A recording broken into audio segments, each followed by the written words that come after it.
Yo, it's me, Doncho. Welcome back to the Hideout, you guys. I'm so glad you guys can make it. And as you know, we are talking about Jujutsu Kaisen chapter 135, Shibuya Incident Part 52.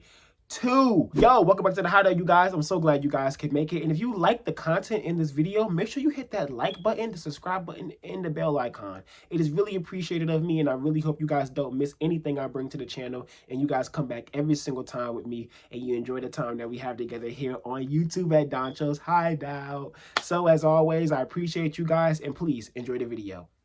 Peace. Ooh, boy, 2021 is starting off with Jujutsu Kaisen being complete, total gas. Like complete, total, is cold. No, cold, pun intended, with Uraume this chapter. Completely pun intended. It is Uraume supremacy. If you've been following the channel, you guys know how much I love Uraume. You guys know how much I've been waiting to see what Uraume can do. I've been waiting to see what Uraume's ability is. But before we get into it, you know what we got to see first. Intro.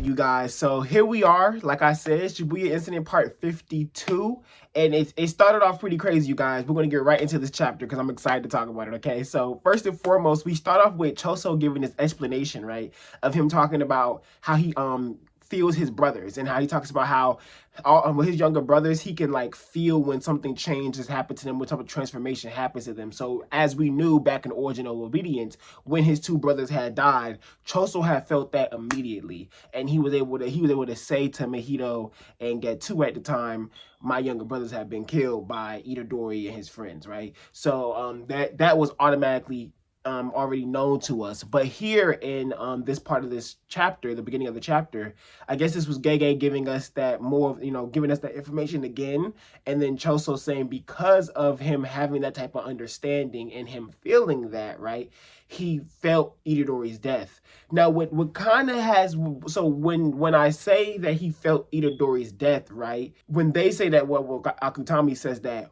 my interpretation of that was when he beat Yuji, and when he right there and Yuji was damn near dead, basically, his shoulder blown out, he was sitting there in the wall slump, you know what I'm saying, and Choso was standing over him, and he was all like, ask my brothers for an apology, you know what I'm saying, on the other side, this, that, and the third. And in that moment, he basically felt Yuji's death. Like, he felt like Yuji was going to die here. And to everyone who knows about the memory manipulation theory, my personal theory is that what happens is Yuji gives you some type of stimulus. You're going to get some type of stimulus or, happiness from whatever goal you wanted to achieve that's Yuji related, right, at that time. And then when that happens, the memory manipulation will start affecting you. So for Todo, he asked him what type of girls he was into. Yuji gives the perfect answer that Todo would want from anyone. And so automatically now, because of the memory manipulation thing, he just was in conflict with him. Now all of a sudden, Todo's getting these false memories of him and Yuji being best friends. And it's exactly like with Choso, when Choso was whooping his ass, then got that stimulus of, okay, finally I beat this little nigga. Then all of a sudden, he's getting flooded with these memories of Yuji being his younger brother. And that plays directly into a little bit later in the chapter, like a page, 2 pages in, where Panda goes, I'm just asking, but y'all aren't related, right? And then he's all like, no, that guy almost killed me earlier. And then Panda's like, Todo too, what type of weird hormones or pheromones are you giving off? And so like that right there is Panda, one, showing how smart he is, how he was able to put the pieces together of that very quickly. So we get Panda already showing how smart he is, and how he's already realizing there's something going on with Yuji and someone who has this killing intent towards him. Something happens and it switches over. But aside from that, Choso basically talks about, because him feeling that, Yuji must be his now because he knows he's felt that connection from, because that connection he has from being that blood brother with the death painting rooms, because he felt that from Yuji. Now his brain's telling him and his heart's telling him, oh, that must be my younger brother, because I felt this already, and now I'm getting these memories in my head. And I think now Choso is Because like the Choso we know is kind of gone. Like the Choso we know is there, but the one that like hated Yuji and it was real quiet, that's gone. Now this Choso seems to talk a lot more, and he's very like adamant because now he thinks he has a younger brother to protect, right? And so he says if Noritoshi Kamo has been living all of this time by passing his brain around, going from body to body, then anything must be possible. So then he's like, so I'm going to use all of my power to protect my younger brother. Like, Choso is going through it. Like, I kind of feel bad for Choso. Like, this is serious. Like, I love him, and I kind of do love the fact that now all of a sudden he's on our side, but like he's not really on our side. And the mirror manipulation thing is kind of touchy, but to continue on with the chapter and stuff like that, next we have him straight up run up on Uraume, right? So he does the piercing blood, and Noritoshi Kamo, young, automatically picks up on it. He's like, blood manipulation, so now his mind is blown. So what you got to understand that is with young Noritoshi Kamo, blood is everything, you know what I'm saying? The line of Kamo was everything. He's probably already mind blown by the fact this Noritoshi Kamo, this ghetto dude just admitted that he was old school Noritoshi Kamo. And he goes, me, which means he has no idea about the history of old school Noritoshi Kamo. So that's okay, that's already like, damn, what the fuck? Then he just watched Choso, this random dude, just do blood manipulation. So now he's like, huh? Like, huh? You're doing blood manipulation? Like, and then a very powerful rendition of blood manipulation too. More powerful than his, basically, right? So he's already automatically on his P's and Q's, like, what the fuck is going on? What the hell was this? And if you was to put your feet in his shoes, you can already imagine how his mind is already racing. There's so many questions that he's already gonna have to ask when all this is said and done. Kamo stocks on the rise. This is getting crazy, okay? This is getting crazy. We might just get some real good family, 3 great family shit after this, but we'll see. So continuing on, he does the blood, piercing blood. Uraume straight takes it, like close range, takes it and goes, it's fast. You gotta understand, what mind blows me about Uraume saying it's fast is that all Uraume said was it's fast. Uraume ain't say it was strong. Uraume didn't say it did damage to them. Uraume said, oh, it's fast. And that was it. And then, but to keep going with the cool choreography, Choso wipes his hand up. And I guess he had like, I guess that's blood or something, the blood that he had under the rock. So then it lifted up what Getsu's platform Getsu was on. And then you see Gege does that cool ass panel of where you see Choso, you got the like that flash that where he was, and then you see him jump on top of the little platform and you see his little boots. You know, Choso got a shoe game. Choso got a shoe game. So he pop up, you see his little boots, and he starts trying to do hand-to-hand combat with Getsu and get his ass beat. That's what was really cool, is that when he gets up there, and if you notice from the choreography, he's swinging at him, and Getsu's all like block, block, doom, gets him a good little, side stomach blow. And Choso's all like, ooh. And the Ghetto's like, you a little tired, G. You sure you want to do this? And then Choso's all like, look, just because I'm tired don't mean I can't get out here and fight for my younger brothers. Like, he's still really on this Yuji shit. Like, he's like, I'm out here fighting for my younger brother. I ain't go just fold just because I'm a little sleepy. And then that's when Panda and Noritoshi, they kind of come to and Yuji, they come to the conclusion of, okay, we should do something, you know what I'm saying, right now, because our goal needs to be getting this prism realm. If we all attack at once, we can create an opening, bro. Like, we can create some type of opening so that we can, you know what I'm saying, get this shit done. And you see that close up of Momo and her little broom flying in the air. She got the bird's eye view of everybody. Now, I was looking real close in that bird's eye view, and I could be like wrong. Maybe it's a mistake on Gege's part, but I did not see Uraume. Like, when Momo's in the air, and then you see everybody drawn smaller at the bottom, I didn't see Uraume. I saw Getsu, I saw Panda, I saw Noritoshi, Noritoshi Kamo, I saw Choso, I saw Yuji. I did not see Uraume. And then so you see them all going in, and then the next page you see Panda about to do his one drumming and then go down. And then I think it's called one drumming. I might have messed that up. Then he goes down, and then next thing you know, you see ice formation. Yeah, you may go. You see ice formation, and then the breath, and then it goes to the next panel. You may has their hand, and then goes Like, that shit is so raw, bro. You're saying, and then the frost just, and it just freezes everyone. Everyone just perfectly frozen. The panda's like, yo, if we move, we're gonna shatter. Like, if we try to move ourselves, we're going to shatter. Like, shit like that. And then Kusakabe's sitting there and is like, what the fuck? Like, Kusakabe just easily just gets fucking frozen. He's like, the fuck is going on here? And then fucking Getu goes, oh, don't kill him. Don't kill him. We need a messenger. A messenger? So what's the message? That's the thing about Getu, bro. Like, this motherfucker be plotting, bro. Like, he be plotting. Like, what's the message, bro? You need a messenger. And Uraume, like, all of them? We need all of them alive for a messenger? Like, all of them? Not really. And then Choso talking his shit. Oh, I'm sorry, but in the midst of Uraume saying that Uraume's fixing their hand that Choso damaged with reverse technique. And Kusakabe sits there and goes, reverse technique? Oh my God, this motherfucker is powerful. I want to go home. Pussy ass Kusakabe. I don't like Kusakabe, bro. I'm sorry.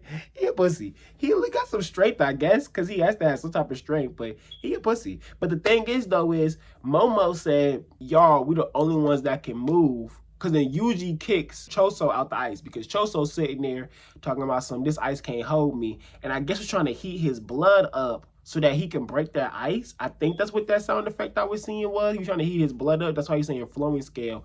And he's trying to heat his blood up so that he can melt the ice, which is a really cool, like, thing. Like, you know, heat your blood up, beat your body heat up, and then it'll melt the ice. That was cool. And then that motherfucker, Uraume with the finger. How much ice will then?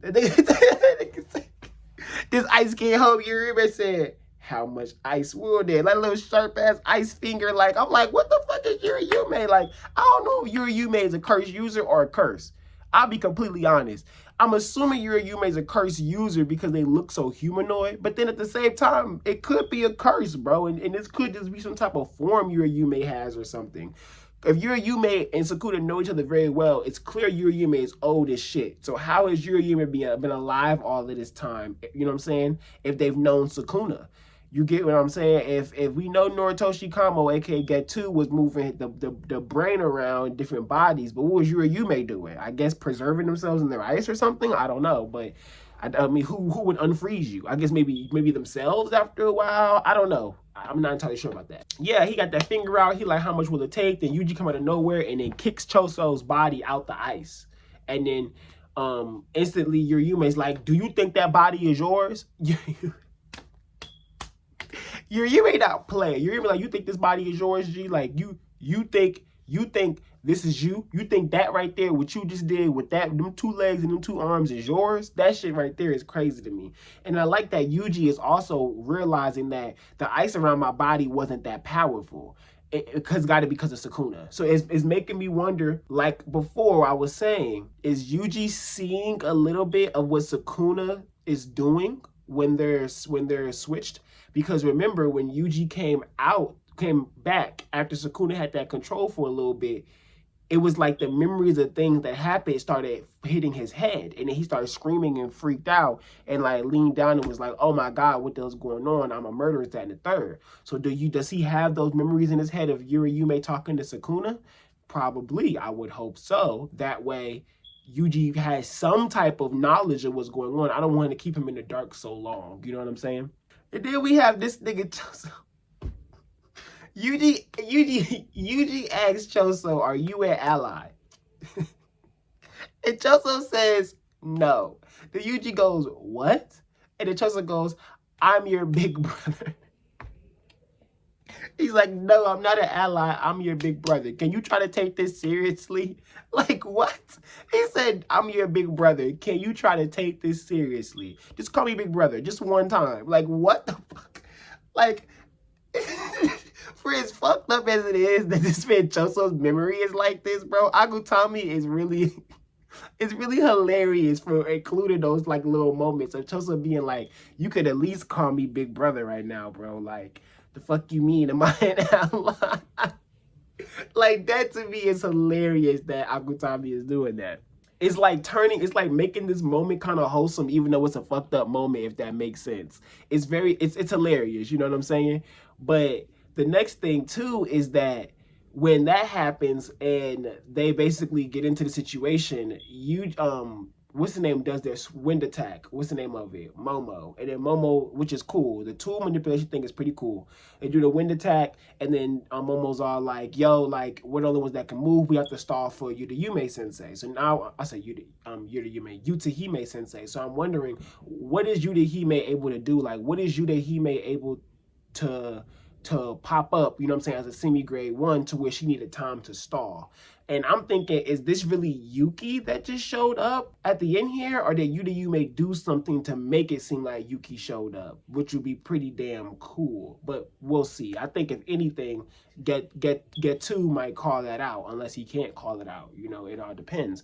But that's technically the end of the chapter. But right before that moment, we get Uraume saying, we only need Yuji Itadori as the messenger, G. And then does this fucking ice fall or whatever. And the shit looked crazy because they thought, like, and Yuji thinks we're dead. And they get hit all of a sudden with some ice and they start freezing. And then all of a sudden they feel like there's these ice pillars on top of them, like an ice ceiling that's about to drop down on their ass. So I'm sitting here like, oh shit, what is Uraume's ice ability really doing? Like, it's kind of fucking wild. So he's like about to drop on, and then out of nowhere, that's when Yuki shows up. And then asks, it's been a long time no see, Ghetto. You finally gonna answer that question for me? What kind of girls you like? And it's very interesting that she's the one to show up, because she was the last person to really have a conversation with him before he went off the deep end, Geto. So now we see that with Get2 being the one in control now, and her having this conversation now with Get2 as if it's Geto, it's just making me wonder what is going to be said between them. Is Yuki going to really notice? They probably going to tell Yuki that's not Geto. And I wonder what words are going to be said. And is Yuki going to pop up, really change the dynamic of the situation, and they get the prison realm? And even if they get this prison realm, they're still kind of screwed. So I don't know.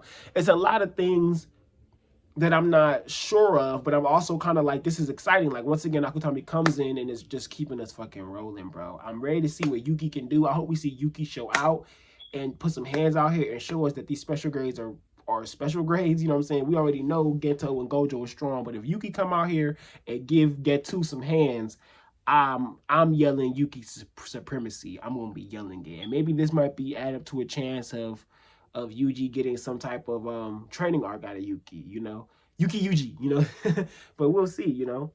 I'm excited. Akutami just snapped, you guys. Akutami just snapped. So I'm looking forward to what's going to happen at the end of this arc. I'm not sure exactly how many more chapters we have left until the arc is actually closed out. I'm gonna go maybe 2 or 3 more chapters. The pacing of the chapter seemed really fast. The smoke is getting really chaotic. It's, you know what I'm saying? So I think Gege is definitely on the wrap-up phase. But other than that, you guys, once again, I'm so glad you guys came back to the Hideout. As I always say, if you enjoyed this content, make sure you hit that like button. Make sure you hit the comment section below if there's anything you want to say to me or anything you want to bring up. And hit the bell icon and subscribe to your boy. Tell your friends about the Hideout. They should join us. They should kick it. You know what I'm saying? You know how we do here. We just be chilling. But as I always say, it is me, Doncho. Thank you guys very much for who you are. Peace. Young noise.